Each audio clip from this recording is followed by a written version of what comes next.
প্রিয় শিক্ষার্থী বন্ধুরা, সবাইকে জানাই রেডিয়াম সায়েন্স একাডেমির পক্ষ থেকে আন্তরিক প্রীতি এবং অভিনন্দন। আজকে আমরা বিজ্ঞানী গ্যালিলিওর পরন্ত বস্তু সম্পর্কিত যে তিনটি সূত্র রয়েছে এই তিনটি সূত্র সম্পর্কে জানার চেষ্টা করব। বিজ্ঞানী গ্যালিলিও ইতালির পিসা শহরের যে হেলানো টাওয়ার রয়েছে সেই হেলানো টাওয়ার থেকে এই এক্সপেরিমেন্টটি সম্পন্ন করে তিনি এই তিনটি সূত্র আমাদেরকে দিয়েছেন। তিনি এক্সপেরিমেন্টটি করেছিলেন 1589 সাল থেকে 1592 সালের মধ্যে।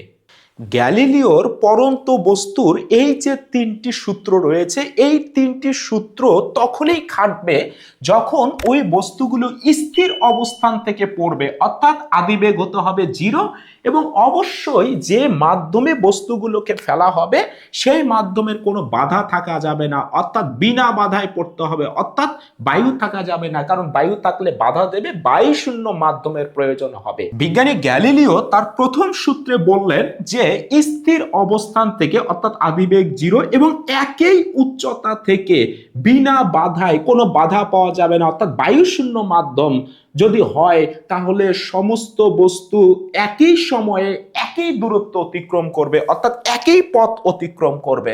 অর্থাৎ আমরা যদি এইভাবে বলি, ধরে নাও এইখানে একটি বল আছে আর এইখানে একটি পাখির পালক রয়েছে। ওকে, এটি ধরো একটি পাখির পালক, এটি পাখির পালক। ওকে, এই দুইটাকে যদি আমরা একসাথে যদি এই একই উচ্চতা থেকে এটার আদিবেগ 0 এটারও আদিবেগ ধরি 0, একই উচ্চতা থেকে যদি ফেলে দেই, বলো তো নরমালি কি একসাথে এসে ভূমিতে পড়বে? না, এই বলটা কিন্তু বেশি পথ অতিক্রম করবে আর এই পাখির পালক কিন্তু কম পথ অতিক্রম করবে। কেন? কারণ এই পাখির পালকের উপরে কিন্তু বাতাস বাধা দেবে, বেশি বাধা দেবে, ফলে এটা পড়তে বেশি সময় লাগবে। আর এইখানে যেহেতু বাধা যেহেতু কম হবে, এটা ধরো ভারী, বাতাসের বাধা কম হবে, তাহলে এটি আগে পড়বে। আর এটা যেহেতু হালকা, বাতাস বেশি বাধা দেবে, বেশি সময় পরে এসে ভূমিতে এসে পড়বে। কিন্তু গ্যালিলিও দেখালেন যদি আমরা এই বাধাটাকে না রাখতে পারি, অর্থাৎ আমরা যদি বায়ুশূন্য কোনো মাধ্যম করি, তাহলে দেখা যাবে একই উচ্চতা থেকে এই স্থির যে বস্তু দুটো রয়েছে বল এবং পাখির পালক দুটো একই সাথে ভূমিতে এসে পতিত হবে। চলো তো আমরা পরীক্ষণটি দেখে নেই। তোমরা দেখতে পাচ্ছ শুরুতেই যে রুমটি দেখানো হয়েছে এটি হচ্ছে বায়ুশূন্য না, এর মধ্যে বায়ু রয়েছে। এবার যদি একটি বল এবং পাখির পালককে আমরা একই সাথে ছেড়ে দেই, তাহলে দেখো বলটি আগে এসে ভূমিতে আঘাত করবে, পাখির পালকটি কিন্তু বেশ খানিকটা সময় পরে এসে আঘাত করবে।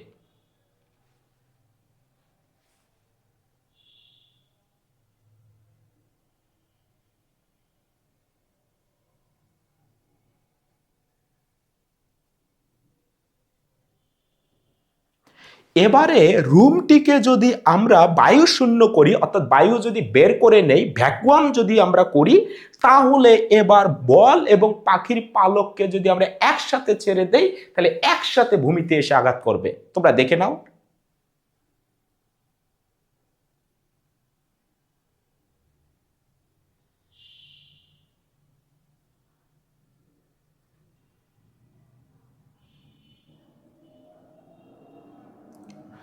অর্থাৎ প্রথম সূত্র থেকে আমরা যে ধারণাটি পেলাম সেটা হচ্ছে যে এই রকম যদি বায়ুশূন্য মাধ্যমে অর্থাৎ বাধাহীন অবস্থায় দুটি বস্তু যদি পড়ে, তাহলে তারা একসাথে এসে ভূমিতে এসে আঘাত করবে। অর্থাৎ এই বস্তুগুলোর যে ভর রয়েছে কিংবা আকৃতি রয়েছে কিংবা আয়তন রয়েছে, এদের উপরে কখনো এদের পড়ার সময়টা নির্ভর করবে না। তাহলে আমরা এই গ্যালিলিওর যে পরন্ত বস্তু সূত্র সম্পর্কিত যে প্রথম সূত্রটি রয়েছে সেটি আমরা কিভাবে বলতে পারি? এইভাবে বলতে পারি, স্থির অবস্থান থেকে এবং একই উচ্চতা থেকে বিনা বাধায় অর্থাৎ বায়ুশূন্য মাধ্যমে পতনশীল বস্তুগুলো সমান সময়ে সমান পথ অতিক্রম করে। দ্বিতীয় সূত্রে বিজ্ঞানী গ্যালিলিও বললেন যে এই বস্তুটাকে আদি অবস্থান থেকে স্থির অবস্থান থেকে অর্থাৎ আদিবেগ 0 যদি ছেড়ে দেই, তাহলে গ্র্যাভিটির কারণে নিচের দিকে পড়বে এবং যত নিচের দিকে পড়বে তত তার বেগ বাড়বে।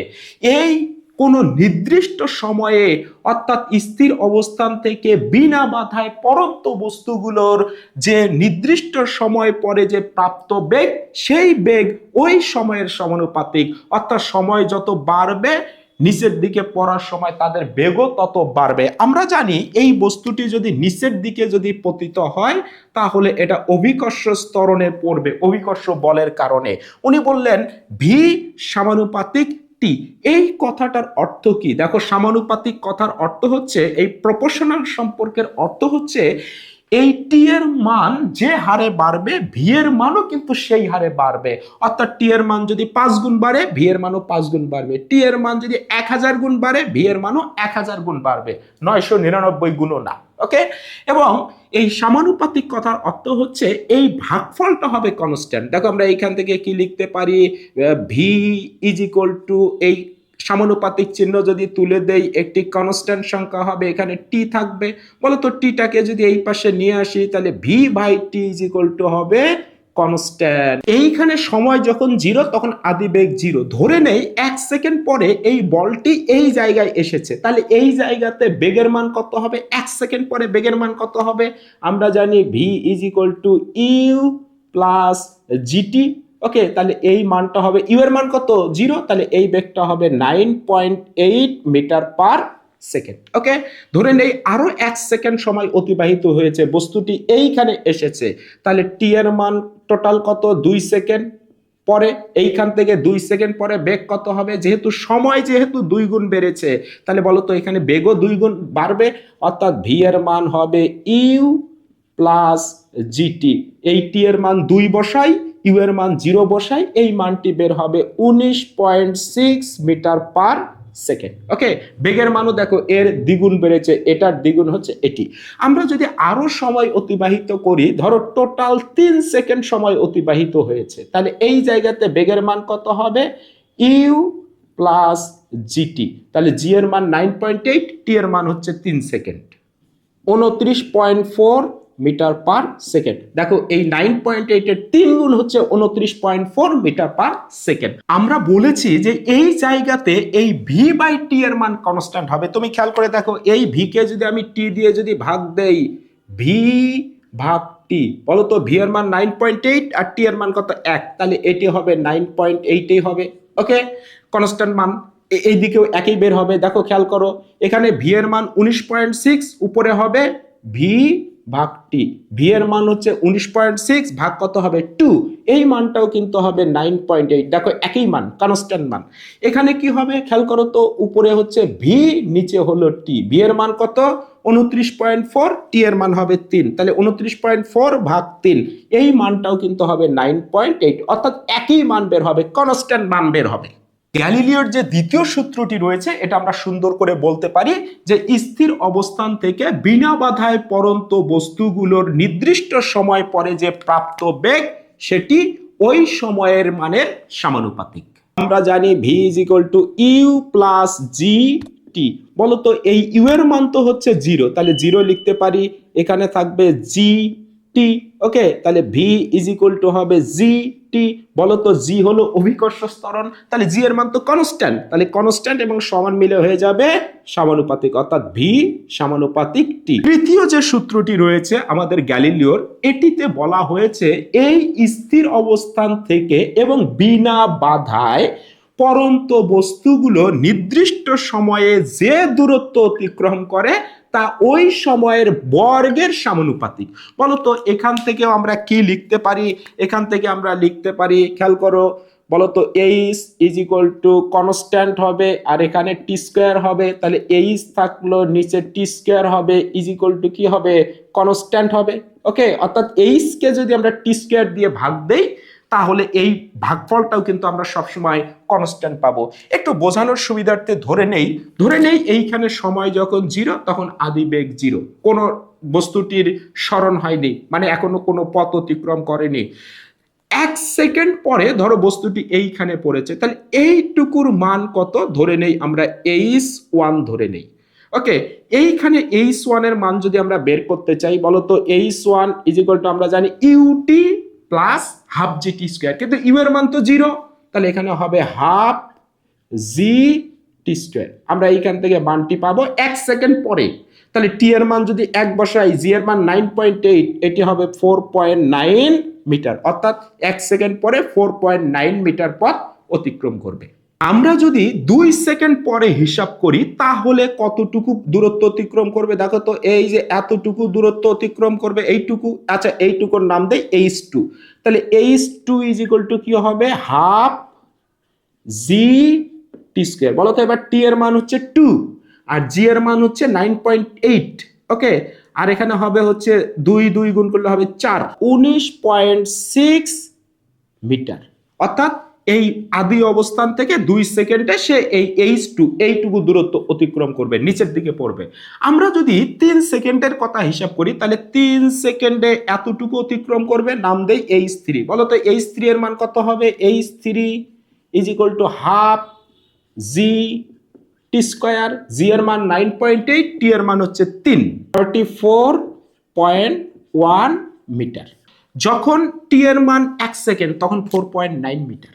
যখন 2 সেকেন্ড তাহলে কয় গুণ সময় বেড়েছে? 2 গুণ। তাহলে এই পথ কতটুকু বাড়বে? তাহলে 2 দুগুণে হবে 4, তার মানে 4 গুণ বাড়বে। দেখো 4.9 এর 4 গুণ হচ্ছে 19.6। যখন 3 গুণ সময় বাড়বে তখন কিন্তু হবে 9 গুণ অতিক্রান্ত দূরত্ব বেড়ে যাবে। তাহলে এই 4.9 এর কিন্তু 9 গুণ হচ্ছে 44.1 মিটার। আমরা যদি এইখান থেকে একটু দেখি, এইচ বাই টি স্কোয়ারের মানটা হবে কনস্ট্যান্ট। তাহলে আমরা যদি এই জায়গাতে মানটা বের করি, তোমরা খেয়াল করে দেখো, এইচ ভাগ টি স্কোয়ার মানটি হবে, এইচ এর মান কত? দেখো h1 এর মান হচ্ছে 4.9, নিচে হবে টি এর মান 1, এই মানটা হবে 4.9 হবে। তারপরে এই জায়গায় যদি আমরা বের করি h2 ভাগ টি স্কোয়ার, বলতো h2 এর মান কত? 19.6, আর টি স্কোয়ারের মান কত? টি এর মান কত? 2, তাহলে এখানে হবে 4। যদি আমরা ভাগ দেই এটাও 4.9 হবে। ওকে, আমরা যদি এই জায়গাতেও যদি হিসাবটা করি, দেখো এইখান থেকে উপরে h3, নিচে হবে টি স্কোয়ার। বলতো h3 এর মান কত? 44.1, আর নিচে টি স্কোয়ার, টি এর মান কত হবে? তাহলে 3, তাহলে 3 ত্রিকে হবে 9। এই মানটাও যদি আমরা ভাগ দেই এটা হবে 4.9। দেখো 4.9, 4.9, 4.9, এই মানটা কিন্তু হবে কনস্ট্যান্ট মান। আমরা যদি এই দ্বিতীয় সূত্রের গ্রাফটি আঁকি, এই বেগের সাথে সময় হচ্ছে সমানুপাতিক, তাহলে আমরা এক্স অক্ষের দিকে যদি সময় বসাই আর ওয়াই অক্ষের দিকে যদি আমরা বেগ বসাই তাহলে কিন্তু এই সমানুপাতিক যে কোনো সম্পর্কের গ্রাফ হয় মূলবিন্দুগামী সরলরেখা। তাহলে গ্রাফটা আমরা কিন্তু মূলবিন্দুগামী সরলরেখা পাবো।